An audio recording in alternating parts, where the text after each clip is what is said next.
In this lesson, we'll learn how to integrate 3D objects into HDR environments or photographic backplates using V-Ray for Blender. We'll combine a V-Ray dome light for realistic lighting and the powerful matte surface object properties to create a perfect shadow catcher. This video is a free sample from our course, The Ultimate Introduction to V-Ray for Blender. It's a massive 13-hour course where we dive deep into every aspect of V-Ray for Blender, everything you need to know step by step. If you'd like to master V-Ray inside Blender, make sure to check out the full course. You'll find the link right down in the description. To integrate your 3D models into a photograph, you need two key assets: a backplate or the photo itself, and a matching HDRI for lighting.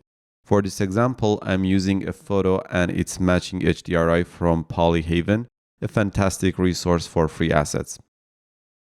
First, let's set up our scene. I have a 3D model of a car and a simple plane underneath it that will serve as our ground. We have no lights in the scene at the time being. Now let's start interactive rendering to see our changes in real time. Our first step is to light the scene. So let's add a V-Ray dome light. We'll be just using this dome light for the scene lighting. Select the dome light, and in the node editor, click on Use V-Ray Light Nodes. Then add a V-Ray bitmap node and connect it to the light dome node. Click Open and load the Skylit Garage HDRI file. Change the transfer function to linear and color space to sRGB.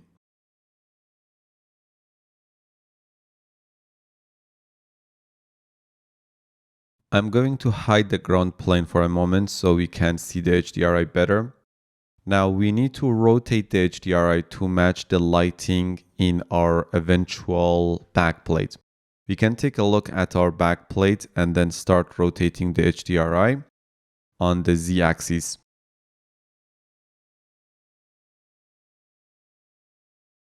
So we need to flip the HDRI texture horizontally to match it properly with the backplate.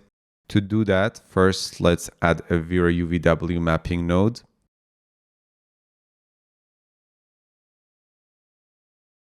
And connect its mapping output to the mapping input of the bitmap node.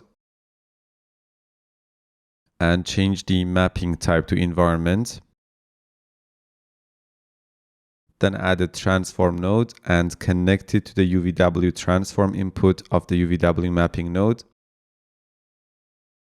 And here set the scale X to -1 to flip the HDRI horizontally. Now we can select the dome light and in the object properties, set the rotation Z to 79 degrees. Now that our lighting is set up, we need to add the backplate. To do this, first we need to make the dome light invisible. You can do that from the options section of the V-Ray dome light. Then in the node editor, change the node tree to world. And in the V-Ray environment node, enable the background checkbox, add a bitmap node,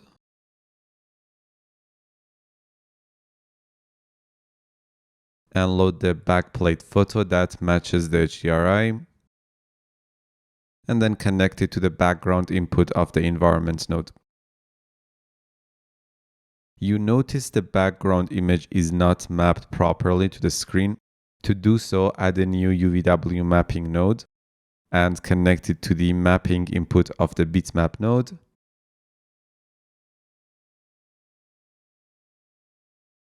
And then change the mode to environment and mapping type to screen.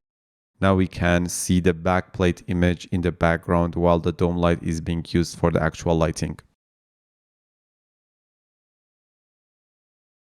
Make sure your camera's output resolution in the output properties matches the aspect ratio of your backplate image to avoid stretching. I have already done that. I have set the X and Y resolution to match the width and height of the image, and then lowered the resolution scale to 20% for a smaller render resolution while we are still in the look depth stage. The next step is to match the Blender camera's perspective to the photo.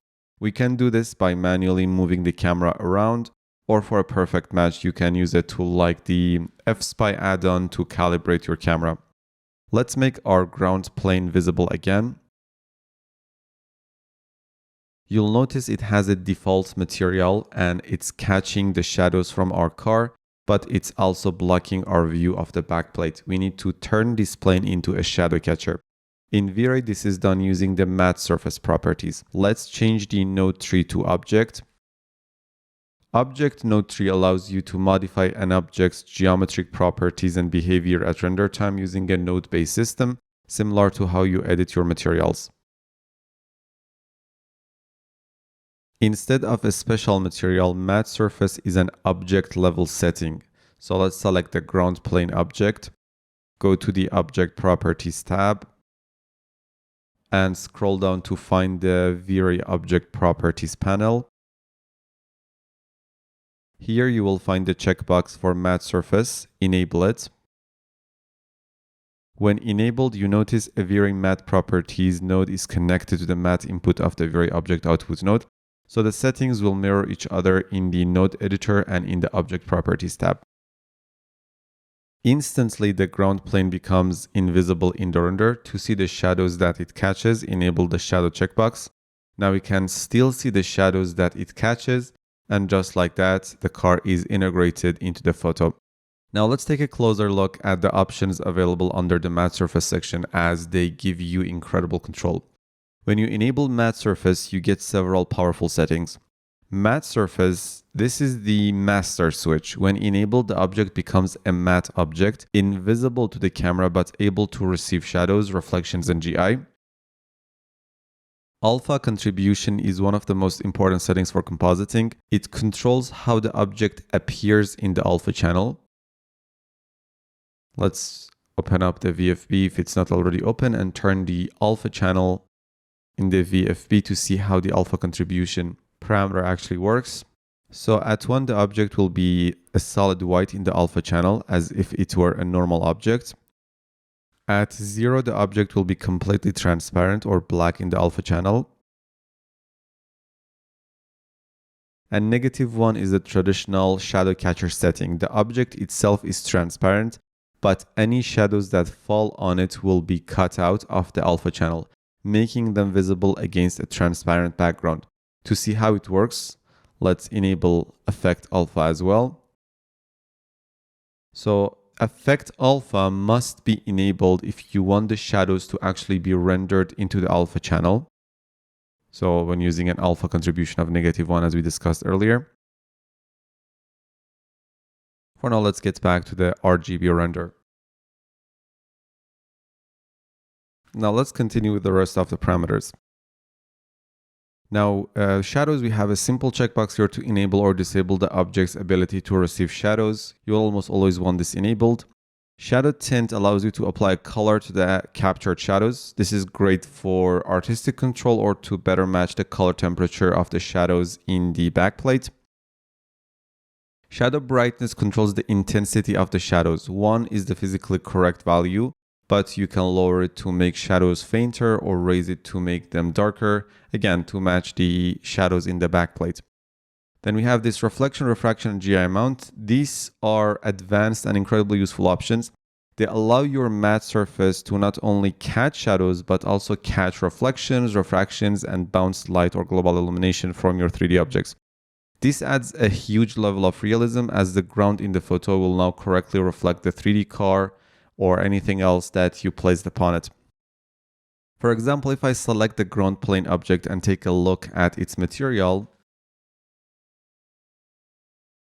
you notice the reflection color is set to white and glossiness is set to 0.6. If I set the glossiness to 1 and make sure reflections amount under the matte surface properties is set to 1 as well, now we can see the reflection of the car on the ground as well.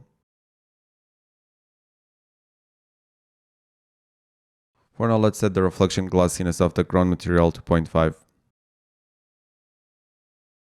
If I enable this sphere reflective object in the outliner, you notice it still reflects the ground object as it is a regular object. But if I change this matte for secondary rays dropdown from disabled to without projection mapping or with projection mapping, now the sphere properly reflects the environment. When this option is enabled, the object is also treated as a matte or invisible when seen through secondary rays such as reflections, refractions, or GI bounces. Without this option, the object may still appear in reflections or refractions and contribute to indirect lighting, even though it's matte in the main camera view.